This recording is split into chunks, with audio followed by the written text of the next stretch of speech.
जुडे में भमरा बिरादरी पारां एक्साइज पुलिस जी ज़ियादतियुनि ख़िलाफ़ एहतिजाज करे धरणो हयो वियो।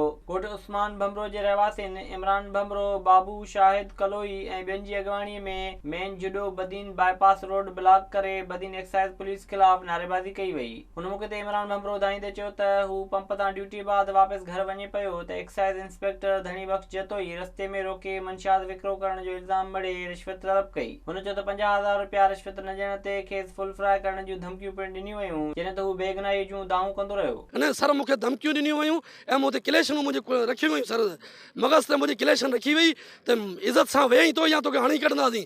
त मुंहिंजो सर आउं इज़त सां हलण लाइ तयारु आहियां, आउं अहिड़ो ग़लति आहियां ई कोन। मूं ते छो इल्ज़ाम आयो पियो वञे? चई त असांखे पैसा कोन मिलिया आहिनि, मूंखे पैसा ॾे। मूंखे धमकी नहीं सर, मूंखे 50,000 रुपया ॾे। मुंहिंजो 50,000 कोन्हनि मूं वटि। चए तो वटि जेके आहिनि मूंखे ॾे। सर मूं वटि 7,000 रुपया हुआ, मूं तेरी माली कढी न।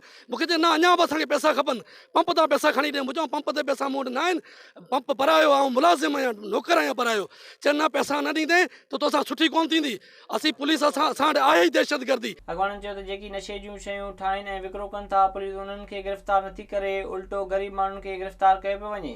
उन खां पोइ CI पुलिस तोड़े हद जूं जेके पुलिस वारा आहिनि ऐं उहे ख़ुदि जेके मंशियात फ़रोश आहिनि उन्हनि खे को बि हथु नथा विझनि। तव्हां वञी ॾिसो डीलर फ़रोशनि खे, जेको राजगुरू ठाहे पियो, जेको सफ़ीना ठाहे पियो, जेको 2100 ठाहे पियो, जेको मंशियात ठाहे पियो, जेको गुटका ठाहे पियो, जंहिंजूं फैक्ट्रियूं आहिनि, हिकिड़ो बि उहो गिरफ़्तार न आहे थियो। मुतासिर नौजवान जे चाचे चयो त पुलिस मंशियात विकिरो करण जी आड़ में बेगुनाहनि मथां ज़ुल्म करे पई। SSP बदीन मामले जो नोटिस वठी इंसाफ़ करे। असांखे असां ॿुधो अथऊं त SP साहिब बदीन में जेको आहे तमामु ईमानदार ऐं फ़र्ज़ शनास ऐं ग़रीबनि सां इंसाफ़ करण वारो ऑफिसर आहे। असांखे अफ़सोस आहे एॾे वॾे बहितरीनु ऑफिसर जे हूंदे असां ग़रीबनि सां छो माना नाइंसाफ़ी थी आहे। विज़िट कयो अवामी आवाज़ मीडिया ग्रुप जी वेबसाइट awamiawaz.pk।